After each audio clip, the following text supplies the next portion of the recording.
안녕하세요. 저는 성경 속에 감추어져 있는 하나님의 비밀이 되신 예수 그리스도에 관한 신비의 말씀을 전하는 영마로입니다. 오늘은 신약 성경 히브리서 9장 12절 한 구절 말씀 속에 기록되어 있는 염소와 송아지의 피로 아니하고 라는 제목의 말씀을 통하여 성령 하나님께서 우리에게 가르쳐 주시는 말씀의 깨달음에 은혜를 받고자 합니다. 그럼 히브리서 9장 12절 본문 말씀을 열도록 하겠습니다. 염소와 송아지의 피로 아니하고 오직 자기 피로 영원한 속죄를 이루사 단번에 성소에 들어가셨느니라. 본문에 기록되어 있는 이 말씀은 무덤 속에서 3일날 새벽에 죽은 마리아의 아들이 되신 예수님 마음 안에 들어 계시던 성령 그리스도께서 거듭나셨을 때의 사건이 기록되어 있는 것입니다. 즉 말해서 한마디로 정리를 하면은 오순절날 이 땅에 임하신 성령은 바로 하나님 자신이십니다. 그러면 본문에 염소와 송아지 피로 아니하고 하는 것은 구약시대 때에 이스라엘 백성들이 하나님 앞에 예물을 바치고 번제를 드릴 때에 대체적으로 소와 양과 비둘기를 바쳤습니다.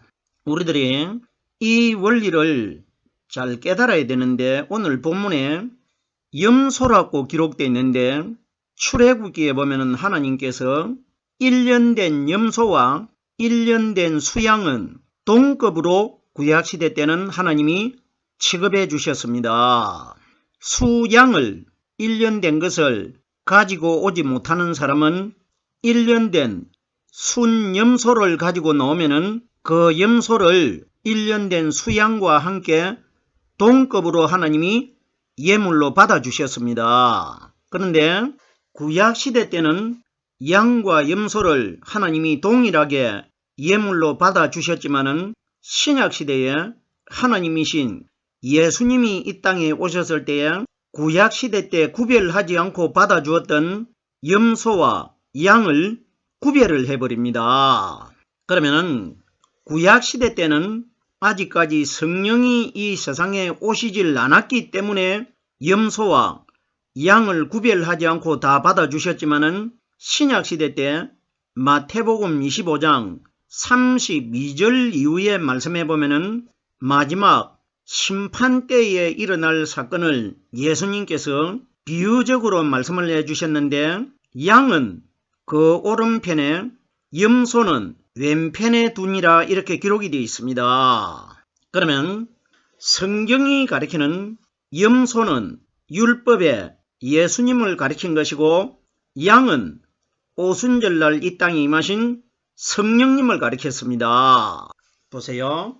우리들이 요한복음 1장 29절과 요한복음 1장 36절 말씀해 보면은 요단강에서 세례를 베푸는 세례 요한에게 사람인 육신의 마리아의 아들이 되신 예수님이 요단강의 세례 요한에게 세례를 받으러 나왔습니다. 세례를 받으러 나오시는 마리아의 아들 되신 율법의 예수님을 가리켜 요한복음 1장 29절에는 세례 요한이 어떤 말을 했느냐? 보라, 세상 죄를 지고 가는 하나님의 어린 양이로다 이렇게 표현이 되어 있습니다. 그런데 보세요. 요한복음 1장 36절 말씀에는 보면은 보라 하나님의 어린 양이로다 이렇게 기록이 되어 있는데 1장 29절에 세례를 받으러 나오실 때는 세상 죄를 지고 가는 이 단어가 포함이 되어 있는데 세례를 받으신 이후에 그 이튿날 예수님이 요단강 가에 또다시 나타나셨을 때 그때는 세례 요한이 어떻게 말했느냐? 죄를 지고 간다는 단어는 빠져버렸고 보라 하나님의 어린 양이로다 이렇게 기록이 되어 있습니다. 그럼 우리들이 성경을 읽어보면은 이런 비슷한 내용이 성경에 기록되어 있으면은 우리들이 1절 29절과 1절 36절에 말씀이 어떤 차이를 가지고 있는지를 한번 생각을 해보셨습니까? 보세요. 예수님께서 세례를 받고 나신 이후에 그 이튿날 다시 요단강가에 예수님은 어제 세례를 받으셨는데 일부러 그 다음날 요한이 세례를 베푸는 곳에 주위에서 왔다 갔다 하니까 세례 요한이 발견을 해가지고 보라 하나님의 어린 양이로다 이렇게 말을 해줍니다. 정말 2022년 전에 정말 요단강이라는 곳에서 세례 요한이라는 사람이 세례를 베풀 때에 어제 예수님이 나오셔가지고 요한에게 세례를 받고 그 다음날 이튿날 또다시 요단강가에 예수님이 돌아다니셨는지는 이런 것은 우리에게 하나도 중요한 것 아닙니다. 하나님께서 정말 2020년 전에 이런 역사 속에 실제적으로 이런 사건이 있었느냐 없었느냐 이것을 성경에 기록하신 것이 아니고 우리들에게 육신의 마리아의 아들 되신 예수님과 3일날 무덤 속에서 성령의 기름 부음을 받고 거듭나신 성령 그리스도에 관하여 하나님께서 세례 요한의 입을 통해서 우리에게 들려주신 것입니다. 그러면 예수님이 요단강에 나오셔가지고 세례를 받는 사건은 영적으로 예수님이 무덤 안에 장사가 되면은 무덤 입구가 임봉이 되어가지고 상징적으로 그 안에서 무덤 속에서 일어나는 상황을 보여줄 수가 없기 때문에 요단강에서 세례 요한에게 예수님이 세례를 받는 사건은 바로 예수님이 십자가 위에서 운명하셔가지고 무덤 안에 장사되어 있다가 3일 만에 성령의 기름 부음을 받고 거듭나시는 사건을 미리 보여주신 사건이 요단강 사건입니다. 그러면은 제가 지금 설명하는 이런 내용으로 이 말씀을 깨달아 보면 오늘날 교회에서 그릇에다가 물을 담아 와가지고 머리에 바르면서 요한의 세례를 받는다 이런 설명하고 있지 않습니까? 이것 완전히 하나님 뜻과는 잘못된 겁니다. 제가 조금 전에 예수님이 요단강에 세례를 받는 사건은 바로 예수님이 무덤 안에 장사되셨다가 3일날 거듭나시는 사건이 요단강 사건입니다. 이러면은 오늘날 물을 가지고 머리에 발라놓고 예수님과 연합되었다고 하는 이 세례는 율법입니다. 율법 믿어가지고는 천국 못 들어갑니다.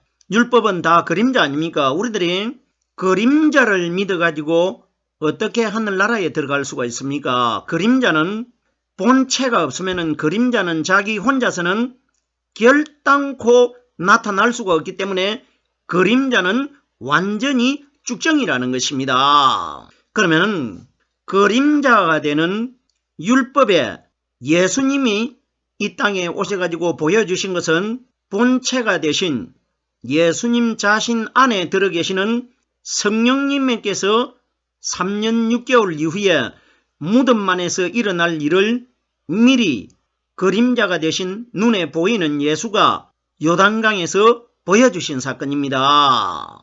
자, 보십시오. 제가 지금 요단강에서 세례 요한이 예수님을 고백한 사건을 설명드리고 있는데 제가 서두에 마리아의 아들로 태어나신 예수님은 우리와 똑같은 죄를 가지고 있는 사람이십니다. 이러기 때문에 그 세례 요한은 하나님이 보내신 사람이라고 기록이 되어 있기 때문에 결론적으로 하나님이 세례 요한이라는 사람으로 나타나신 것입니다. 하나님이 하신 말씀입니다. 상징적으로 보세요. 세례 요한이 마리아의 아들 되신 예수님이 요단강에 세례를 받으러 놓으시니까 보라 세상 죄를 지고 가는 하나님의 어린 양이로다. 오늘날 사람들이 이 내용을 잘못 이해를 하면은 세례를 받으러 나오실 때 예수님이 죄를 짊어지고 나온 것이 아니고 조금 후에 3년 반 후에 되면은 세상 죄를 십자가를 짊어지고 골고다 산상으로 가시기 때문에 그때 사건을 세례 요한이 말해준 것이다. 이런 원리 아닙니다. 예수님이 왜 세상 죄를 지고 있느냐?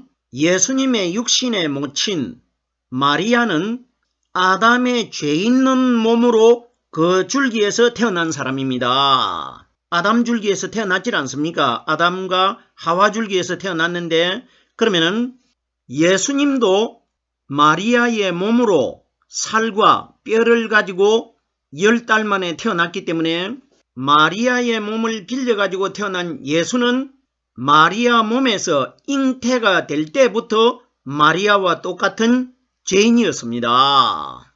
무슨 소리인지 깨달아주셔야 됩니다. 그런데 보세요.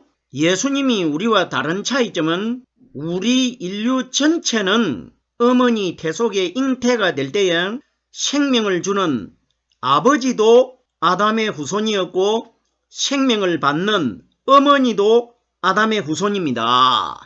그러면 어머니와 아버지가 두 사람 다 죄를 가진 사람 사이에서 우리들이 태어났기 때문에 우리들은 잉태가 될 때부터 죄인으로 잉태되었습니다. 그러나 예수님은 우리와 다른 차이점이 바깥에 눈에 보이는 육신의 몸은 우리와 똑같은 죄를 가지고 있는 마리아의 몸으로 어린 아기로 육신적으로 태어나셨지만은 그러나 예수님 마음 안에 들어 계시는 아버지의 씨는 우리들은 죄를 가진 육신의 아버지의 씨를 받았지만은 예수님 속에는 하늘나라에서 내려오신 가브리엘 천사가 하나님의 말씀을 누가복음 1장 19절에 보면은 나는 하나님 앞에 서 있는 가브리엘이라 이 좋은 소식을 너희에게 말하라고 보내심을 입었노라 기록되어 있기 때문에 가브리엘 천사가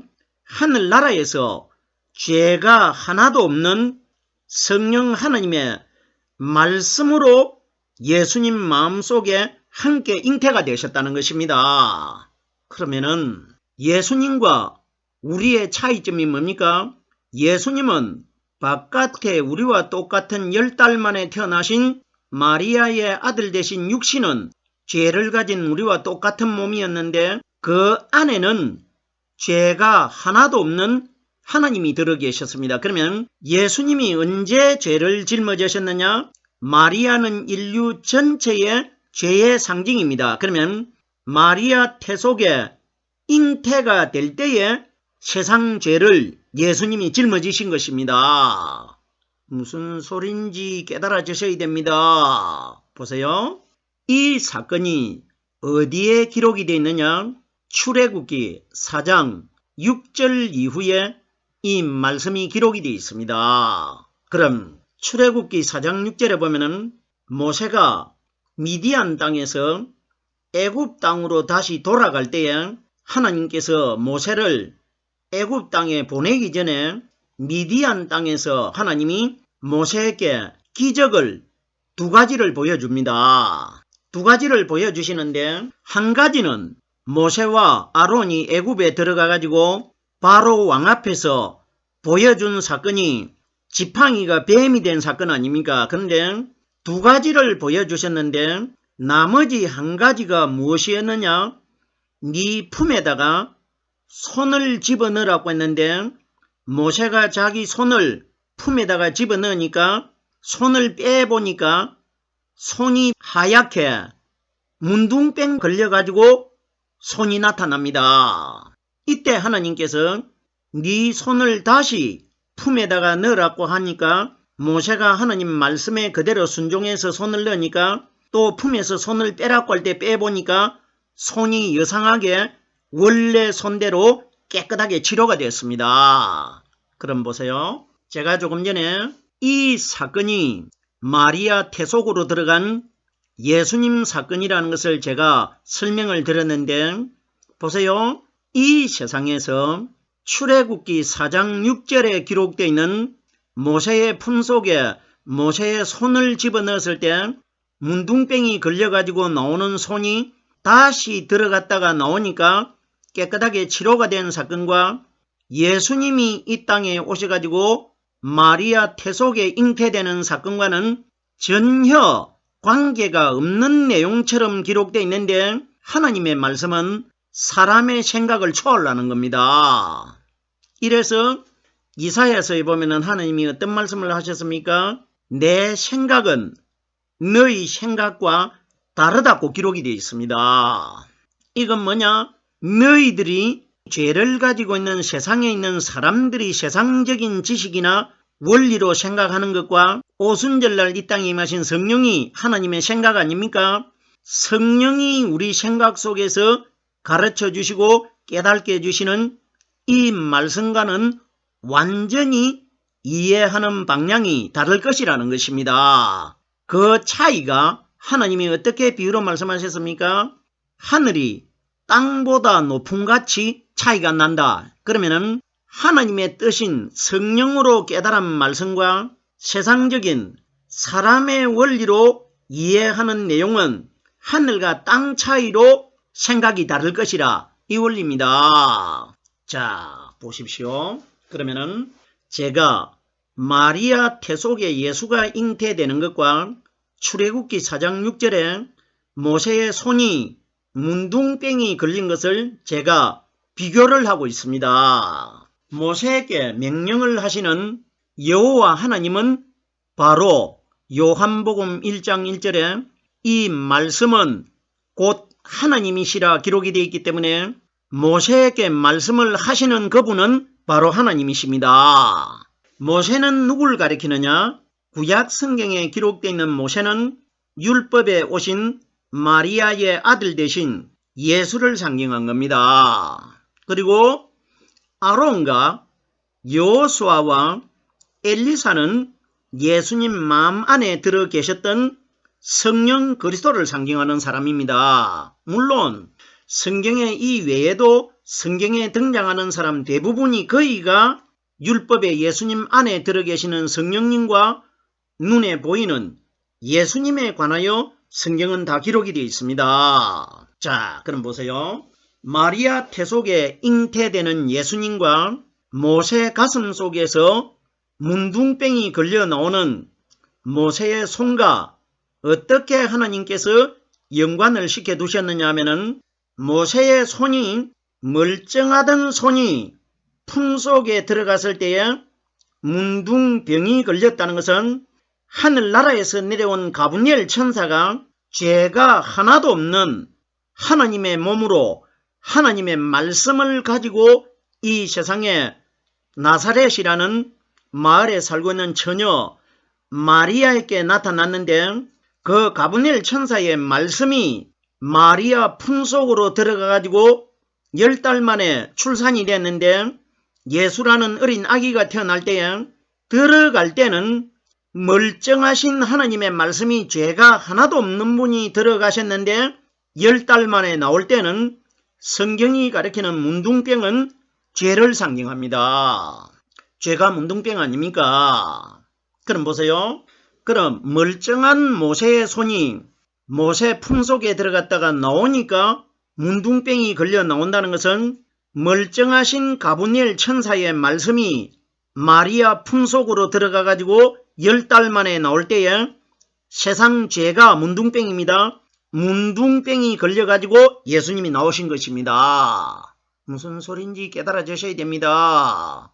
하나님이 어떤 걸 기록하셨겠습니까? 우리들은 아무 의미도 모르고 모세의 손이 문둥병이 걸렸는데 하나님이 깨끗하게 치료시켜 주셨다. 이런 걸 성경에 기록하셨겠습니까? 예수님이 이 땅에 오셔가지고 이 출애굽기는 모세가 기록을 했는데 요한복음 5장 46절 말씀에 보면은 모세 그는 내게 대하여 기록하였느니라 이렇게 말씀하신 것은 출애굽기 4장 6절 이후에 기록되어 있는 모세 품속에서 모세의 손이 문둥병이 걸려가지고 나오는 사건은 바로 예수님 자신에게서 신약시대 때 일어날 사건을 미리 기록해 두셨다. 이걸 말씀해 주신 것 아닙니까? 그럼 보세요. 문둥병이 걸려 나왔을 때 하나님께서 말씀으로 모세에게 모세야 문둥병이 걸린 그 손을 다시 품속에 넣으라 하니까 말씀에 순종해서 모세가 손을 넣었다가 내니까 깨끗하게 치료돼 가지고 나옵니다. 성경에는 다시 여상하게 되었더라 이렇게 기록되어 있는데 그러면은 첫 번째 품속에서 문둥병이 걸려가지고 나온 그 손은 마리아 품속에 들어가가지고 문둥병자가 돼가지고 나오신 예수님을 가리킨 것이고 두 번째 문둥병자가 되어 있는 예수님이 두 번째는 어디를 들어가느냐? 하나님 품속으로 들어갑니다. 신비스러운 내용입니다. 33년이 되셨을 때에 문둥병자가 되신 세상 죄를 지고 계신 예수님이 십자가 위에서 운명을 하셔가지고 어디로 들어가시느냐?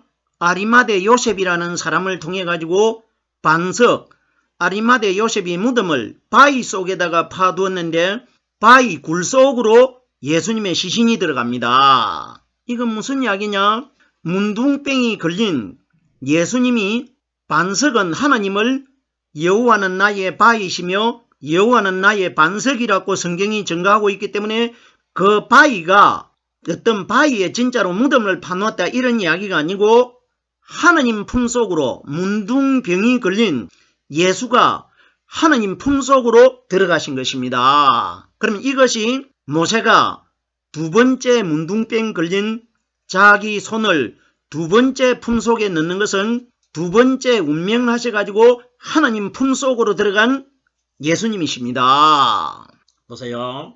모세가 손을 넣었다가 뽑아내니까 깨끗하게 치료가 됐는데 손이 들어간 것은 예수가 무덤 안으로 들어간 것이고 손을 뽑아내는 것은 예수가 3일날 무덤 바깥으로 하나님 품속에서 나오시는 것입니다. 그러면은 멀쩡하신 하나님이 이 세상에 오셔가지고 말씀으로 죄를 가지고 있는 마리아 품속에 들어가가지고 문둥병이 걸려가지고 나와가지고 33년 이후에 무덤 속으로 반석이신 하나님 품속으로 들어가셔가지고 3일날 나올 때에 깨끗한 영적인 몸으로 다시 거듭날 것이라 다시 부활하실 것이라 이 원리가 기록된 것 아닙니까? 그러면은 마리아와 연관을 시키면은 죄를 가진 마리아 품속으로 멀쩡하신 하나님이 말씀으로 들어가신 것이 처음에 문둥병이 걸려버린 것입니다. 예수님은 문둥병자입니다. 그런데 문둥병이 걸렸던 예수님이 33년 이후에 문둥병이 걸린 그 몸을 가지고 어디로 들어가셨느냐? 하나님 품속으로 들어갔습니다. 그러면은 아담의 근본적인 죄가 문둥병인데 문둥병에 걸려있는 우리들은 누구 품속으로 들어가야 우리가 깨끗한 몸으로 거듭날 수가 있느냐? 하나님 품속으로 들어가야 됩니다. 그러면은 요한복음 1장 1절에 이 말씀은 곧 하나님이시라고 기록되어 있기 때문에 아담의 죄를 가지고 있는 우리들은 하나님의 오순절날 이 땅에 임하신 성령이 가르쳐 주시고 깨닫게 해주시는 이 말씀 안으로 들어가져야 죽었던 우리가 살아나게 된다는 것입니다. 이래서 죽은 예수가 반석이신 하나님 품속으로 말씀 속에 들어가가지고 다시 살아나왔지 않습니까? 정말 신비로운 내용입니다. 보세요. 예수가 죽었으니까 무덤 안에 들어가가지고 다시 살아났다 이런 원리 아닙니다. 말씀 잘 깨달아야 됩니다. 보세요. 예수님께서 이것을 우리들에게 우려를 해가지고 이 땅에 오셨을 때 어떤 사람이 자기 아버지가 죽었는데 내가 장사를 하고 난 이후에 주를 따라가겠습니다. 이렇게 질문을 하니까 예수님께서 죽은 자들이 죽은 자를 장사하게 두고 너는 나를 쫓아라 이렇게 말씀해 주셨습니다. 그럼 정말 2022년 전에 이런 사건이 있었느냐 없었느냐 이런 건 우리가 생각할 필요가 없습니다. 하나님이 이런 걸 기록하시지 않았기 때문에. 이건 무슨 이야기냐? 너희가 살아 있어도 100년 가까이 살다가 다 죽기 때문에 장사하려고 모인 사람들도 죽은 자들이고 그날 죽은 사람도 죽은 사람입니다. 똑같습니다. 그러면 예수가 죽었으나 안 죽었으나 예수님은 죄를 가지고 있기 때문에 죄의 상징은 사망이기 때문에 예수는 죽은 겁니다. 그러면 아담의 죄로 인해 가지고 죽어 있는 우리들이 어디에 들어가야 살아날 수가 있느냐? 말씀이 하나님이시기 때문에 반석 대신 오순절날 이 땅에 임하신 성령이 가르쳐 주시는 말씀 안에 들어가야 아담의 죄로 죽어있던 우리가 다시 살아나게 될 것이라 이것이 기록된 겁니다. 오늘 제가 염소에 관하여 설명을 하는데 서론을 말씀을 전하는데 정해진 시간이 다 됐습니다. 히브리서 9장 12절에 기록되는 염소와 송아지의 피로 아니하고 하는 이 단어에 관해서는 다음 시간에 이어서 말씀을 전하도록 하겠습니다.